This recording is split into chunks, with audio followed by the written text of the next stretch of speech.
Ketua Umum Persatuan Sepak Bola Seluruh Indonesia, PSSI, Erick Thohir, memberikan sinyal kuat bahwa tim nasional Indonesia bakal kedatangan pemain naturalisasi baru. Kabarnya, Timnas Indonesia akan segera kedatangan beberapa pemain keturunan yang bakal memperkuat skuad Garuda, khususnya di posisi gelandang dan penyerang. Hal ini disampaikan langsung oleh Erick saat meninjau sesi latihan Timnas Indonesia di Stadion Madia, Senayan, Jakarta Pusat, belum lama ini. Dalam kesempatan tersebut, Erick juga menanggapi absennya 5 pemain saat melawan Cina di round 3 kualifikasi Piala Dunia. Beruntung, di beberapa lini sudah cukup dalam dengan komposisi pemain yang ada saat ini. Itu menunjukkan bahwa kebijakan naturalisasi pemain keturunan sudah tepat dan berjalan sesuai kebutuhan. Erick Thohir menegaskan bahwa kekuatan tim saat ini sudah sangat solid dengan komposisi 2x11 pemain yang siap bertanding. Meski demikian, Erick mengakui bahwa masih ada kebutuhan untuk menambah pemain keturunan guna menyempurnakan keseimbangan skuad, terutama di lini tengah dan lini depan. Pernyataan ini sekaligus menjadi tanda bahwa PSSI serius dalam membangun timnas Indonesia yang kompetitif dan siap bersaing di level internasional. Erick Thohir menilai posisi penjaga gawang sudah sangat kuat dengan kehadiran Emil Audero dan Hernando Ari, ditambah Nadeo Argawinata dan Reza Arya yang membuat kedalaman skuad di sektor ini cukup memadai. Kami percaya sekarang timnas Indonesia sudah punya kekuatan 2x11 pemain yang selalu saya bilang, ujar Erick kepada awak media. Ia menambahkan bahwa posisi bek kanan, bek kiri, dan bek tengah juga sudah aman dan tidak perlu penambahan signifikan. Namun, Erick menegaskan bahwa lini tengah dan depan masih membutuhkan tambahan pemain keturunan untuk memberikan variasi dan daya gedor yang lebih tajam. Menurut Erick, lini tengah timnas Indonesia sudah cukup oke, tetapi masih kurang 1 atau 2 pemain lagi yang bisa memberikan kontribusi besar dalam mengatur tempo permainan dan menciptakan peluang. Begitu pula di lini depan, Erick menilai bahwa penambahan pemain keturunan sangat penting untuk menambah daya serang dan memperkuat opsi gol tim. Dari sana saya rasa keseimbangannya sudah sangat bagus, tutup Erick dengan penuh optimisme. Pernyataan ini menjadi angin segar bagi para penggemar sepak bola Indonesia yang menantikan regenerasi dan peningkatan kualitas skuad timnas. Rencana mendatangkan pemain keturunan ini juga menunjukkan bahwa PSSI semakin terbuka dan progresif dalam mencari talenta terbaik. Tidak hanya dari dalam negeri, tetapi juga dari diaspora Indonesia yang bermain di luar negeri.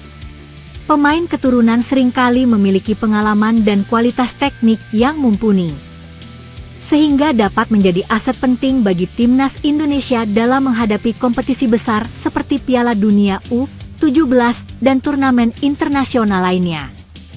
Erick Thohir pun menegaskan bahwa proses seleksi dan pemanggilan pemain akan dilakukan secara profesional dan transparan, tanpa ada intervensi atau titipan. Dengan tambahan pemain keturunan di lini tengah dan depan, timnas Indonesia diharapkan mampu tampil lebih agresif dan dinamis, serta memiliki kedalaman skuad yang memadai untuk menghadapi jadwal padat dan tekanan kompetisi internasional. Erick Thohir optimis bahwa kombinasi antara pemain lokal dan keturunan akan menciptakan sinergi yang kuat, memperkuat mental juara, serta meningkatkan daya saing timnas Indonesia di masa depan. Ini adalah langkah strategis yang sangat dinantikan oleh seluruh pecinta sepak bola tanah air. Keseriusan PSSI di bawah kepemimpinan Erick Thohir dalam membangun timnas Indonesia yang tangguh dan profesional semakin jelas dengan rencana ini. Para penggemar tentu berharap pemain keturunan yang akan didatangkan benar-benar mampu memberikan kontribusi maksimal dan membawa timnas Indonesia meraih prestasi gemilang di pentas dunia. Semangat baru ini menjadi harapan besar untuk masa depan sepak bola Indonesia yang lebih cerah dan membanggakan. Selamat datang para pemain keturunan. Semoga membawa kejayaan baru bagi timnas Indonesia. Asisten pelatih timnas Indonesia, Denny Lanzaat menolak tegas tawaran dari Ajax Amsterdam. Denny Lanzaat menyatakan komitmen bersama timnas Indonesia meski belakangan ia diminati oleh klub asal Belanda itu. Dalam pemberitaan media Indonesia dan Belanda, Denny Lanzaat masuk dalam radar tim berjuluk The Golden Zonen tersebut. Ajax memang dalam semangat pembaharuan setelah menelan pil pahit tanpa gelar juara Eredivisie selama 3 musim beruntun sejak musim 2021-2022. Maka untuk musim 2025-2026, Ajax bakal merombak tim kepelatihan. Pelatih timnas Indonesia Patrick Kluivert, kanan, bersama asisten pelatih Alex Pastoor, tengah, dan Denny Lanzaat, kiri, memimpin sesi latihan di Stadion Madia, Kompleks Gelora Bung Karno, Senayan, Jakarta, Sabtu, 22 Maret 2025, untuk persiapan menghadapi Bahrain pada pertandingan kualifikasi Piala Dunia 2026 zona Asia. Ditawari jabatan asisten pelatih Ajax Amsterdam, Denny Lanzaat pilih setia dengan timnas Indonesia. Langkah pertama Ajax Amsterdam adalah menunjuk John Heitinga menjadi pelatih kepala pengganti Francesco Farioli. John Heitinga merupakan mantan pemain Ajax yang baru saja mengantarkan Liverpool juara Premier League 2024-2025 sebagai asisten Arne Slot. Pria berusia 41 tahun itu sempat menangani tim Akademi Ajax 2012 hingga 2021, hingga menjadi pelatih intri musim 2022-2023. Kini John Heitinga dipercayai manajemen sebagai pelatih kepala musim 2025-2026. Sejalan dengan itu, Denny Lanzaat merupakan sosok yang dianggap paling pas untuk mendampingi Heitinga. Sebagai asisten pelatih, Denny Lanzaat memiliki perjalanan karir yang cukup apik. Di Liga Belanda saja, Lanzaat pernah menangani AS Alkmaar, Feyenoord, hingga Willem II. Dengan demikian, jika bergabung bersama Ajax Amsterdam, Denny Lanzaat akan mendapatkan eskalasi karir cukup mentereng di kompetisi Eredivisie. Denny Lanzaat akan bergabung ke salah satu klub tersukses dengan kolektor 33 trofi Liga Belanda. Menariknya lagi, jika menerima tawaran Ajax, Denny Lanzaat akan bekerja sama dengan John Heitinga yang sama-sama punya keturunan Maluku dari kakeknya. Langkah Ajax untuk mendapatkan Denny Lanzaat sebenarnya cukup serius. Bahkan, Direktur sepak bola Ajax, Maritz Beuker, sempat bertemu dengan pelatih berusia 49 tahun tersebut di Jepang.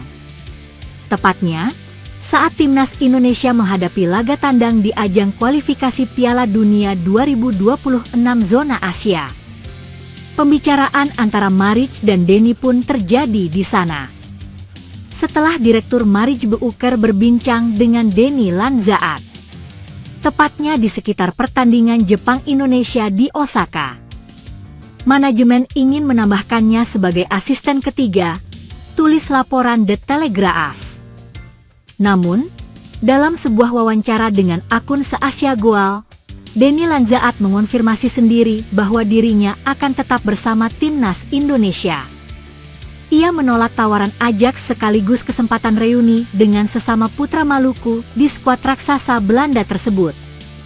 Proyek timnas Indonesia adalah prioritas saya saat ini, kata Denny Lanzaat dikutip dari Se-Asia Goal. Saya berada di tempat yang bagus, secara profesional dan personal. Bekerja bersama Patrick Kluivert dan mengejar mimpi ke Piala Dunia benar-benar menginspirasi saya.